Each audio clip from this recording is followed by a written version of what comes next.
How many times have you bought into a course or a book hoping it would make things better? And how many diets or cleanses have you jumped into thinking that this expert has that certain secret that will finally unlock the weight gain? Only to discover that the end result is lackluster at best, and sometimes the fallout ends up feeling like failure yet again. Why can't we stick to things? And how much longer will we beat ourselves up over it? Is the solution just to give in, admit we're getting older, accept life as it is? Well, in today's episode, I want to shout out a resounding no. Let me offer the key reason why these fixes have not worked for you and three solid strategies for finding out what will work. Welcome to the Midlife Reset Podcast. This is episode number 59. And my name is Cheryl Gordon.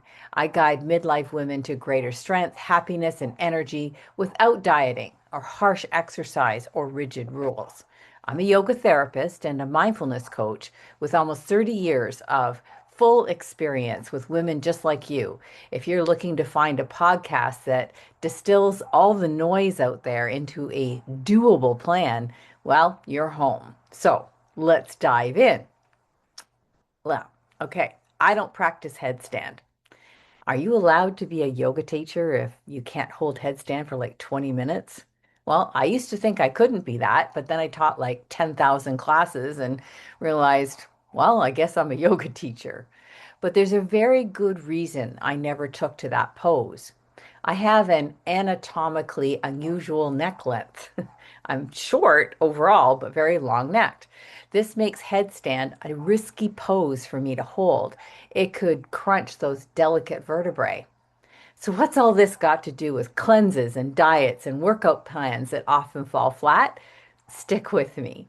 If you go to traditional yoga classes, headstand is almost always part of the series. And for a lot of people, it is a great pose. The ancient texts call it the king of the poses. But what the ancient texts don't talk about is anatomy. They talk a lot about meditation and spirituality and breathing, but nothing about spinal anomalies. And you know why? Because yoga was shared one to one. Often a student would live with their teacher for years. Yes, maybe in caves, but in this intimate arena, poses were adapted to each individual as they needed them. Textbooks didn't have to cover this stuff because it was understood that the teachings wouldn't be doled out to 10, 20, 50 people in a group setting. So here is your first clue, my friend. What worked for your neighbor or your sister-in-law or some Instagram star is not necessarily right for you. The ancient yogis knew this, but we've lost that wisdom somewhere. As the guru developed the students' program, it was a two-way conversation. There was constant adaptation, there was adjustment, there was listening. When you jump into a solution that comes from some external source, it's a one-way conversation. You're just the one listening to that external source. So here's my point. Thanks for sticking with me. Unless you have intimate access to an enlightened, wizened teacher in your house, now, mind you, my dog comes pretty close. I learn a lot of yoga from her. But seeking generalized advice will always lead to disharmony and ultimately abandonment of your goal. The key problem is that you are looking outside of yourself for answers. You are the world's expert in you. No one, not a guru with a million followers or the doctor with lots of letters after her name, knows you better than you. And girlfriend, we have not been encouraged to trust our own instincts. I remember working so hard in high school to fit in. And I think all teenagers do, don't they? They're painfully conscious of every zit, whether our jeans were the right brand. Did we really just say that? The need to be liked and accepted by the tribe started way before high school was even invented. As a human species, it would be fatal to be shunned by our people. So the hardwiring is still very real today. Add to this fact, most of us were parented by emotionally immature and less than fully formed humans. They passed along to us, along with Grandma's gravy bowl and those beautiful eyes, all of their insecurities and worries about not fitting in. I remember coming home from school after having an accident. I wet my pants. And this happens to a lot of little kids, but at the time, I only knew it was happening to me. And I'd had a really rough day. My mom, her reaction, don't do that. The kids will make fun of you, which of course they had, which made all of my nervousness worse.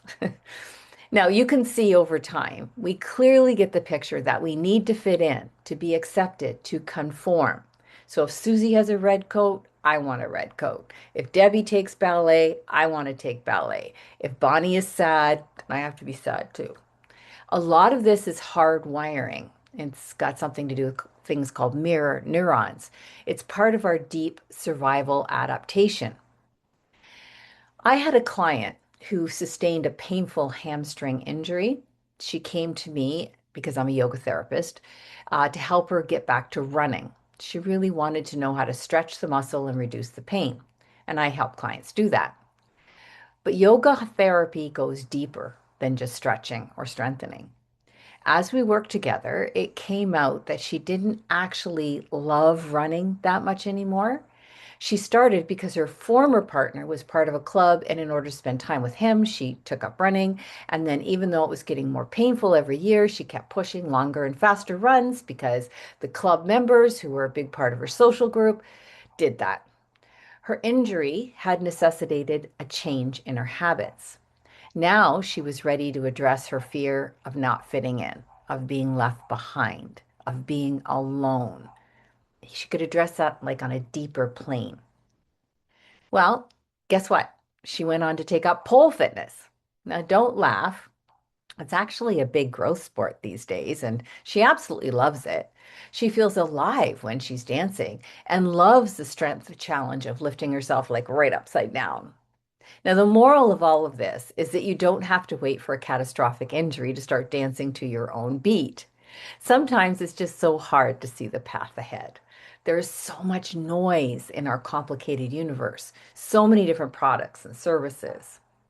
So, this is where the She Mindfulness program really shines. It's a comprehensive, step by step guide to resetting in your midlife.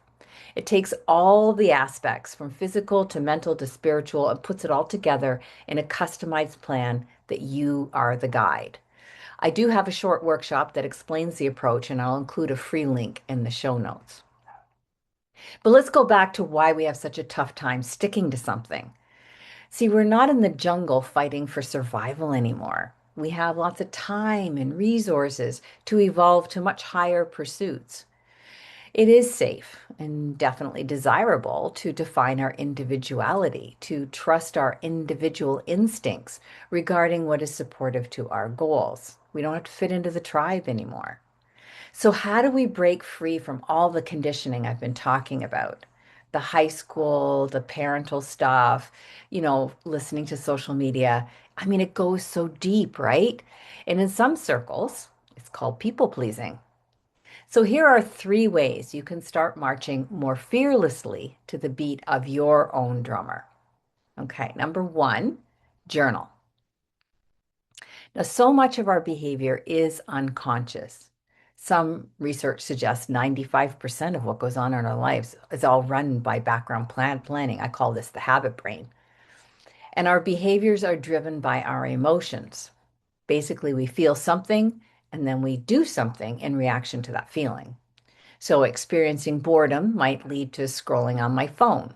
I didn't plan to waste an hour scrolling Facebook, but it's an habitual reaction to those few open minutes where I felt bored for a second. Boredom might also lead to wandering towards the pantry to choose a quick snack.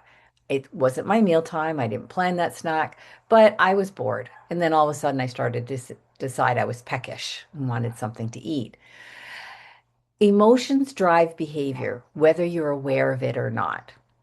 So, this is where journaling comes in. When you sit down in front of a blank page and commit to writing a certain amount or for a certain time, your brain will draw the emotions out from the habitual part of your brain into the prefrontal cortex. It makes your subconscious, well, conscious. This method of journaling is not about complaining or dreaming or fixing. It's about illuminating what is actually going on at that moment. Am I bored? Am I lonely?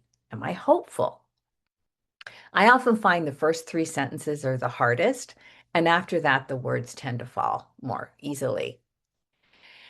And handwriting is actually more powerful than using your computer to type for this. I mean, you can use a device, but handwriting actually, because of the physicalness of it, is actually a little bit more powerful. And remember, you're not writing for any other reason than to give voice to your hidden brain. You can tear it up, burn it, no one ever has to read it again.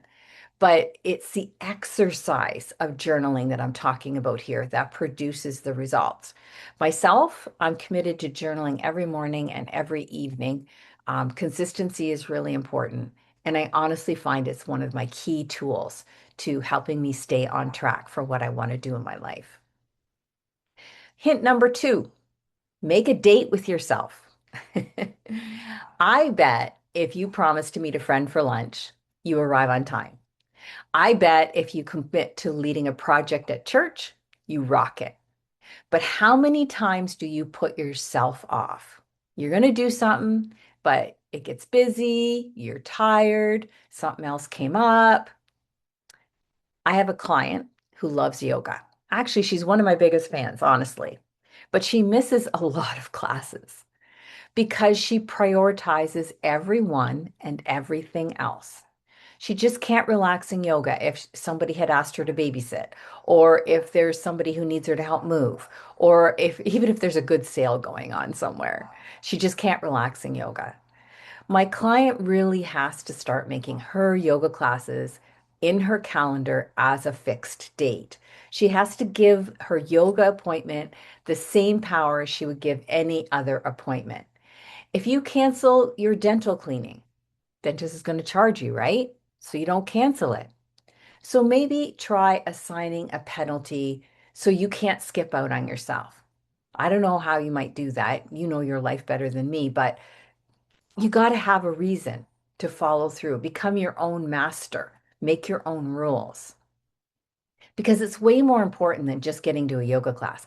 I don't care if you come to my yoga class or not. Well, actually, I really do care if you come, but my life isn't really going to change if you don't come.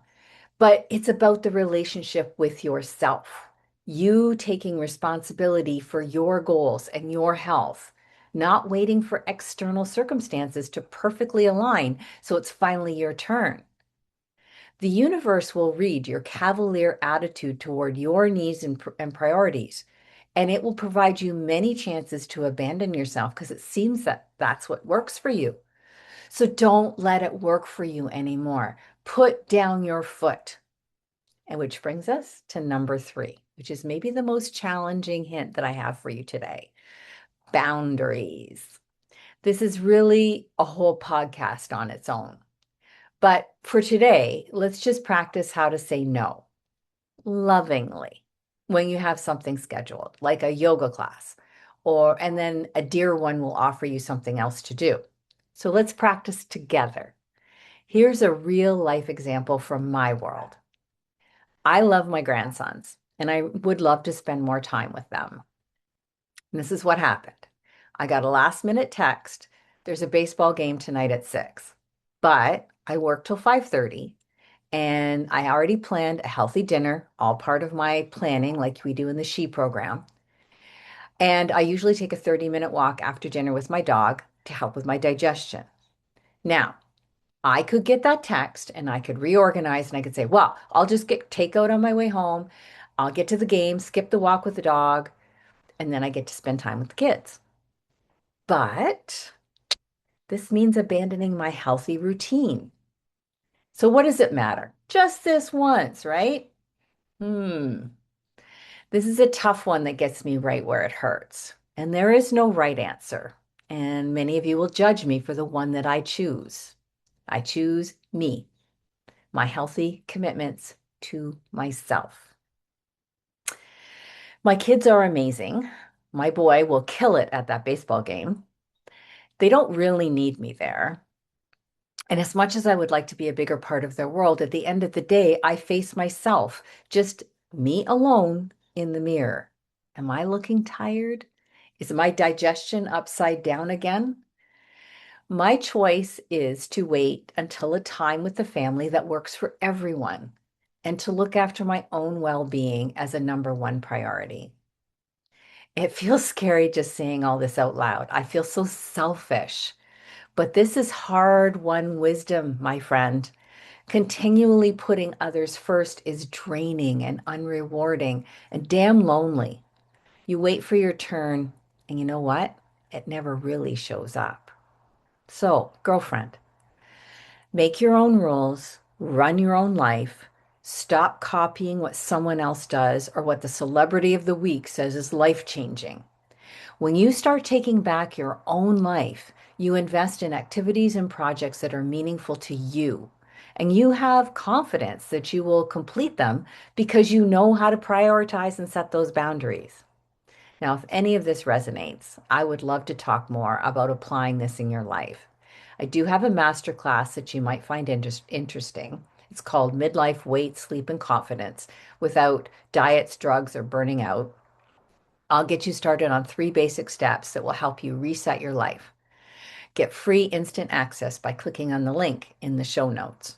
It's kind of a prelude to my She Mindfulness program, which hundreds of women have used to discover how to get into journaling, set their dates with themselves, set loving boundaries, and follow through with those promises that you know will bring joy and confidence back into your life. So until next time, please share this podcast with a friend who needs a boost, like and subscribe, and then I'll know more of what really inspires you.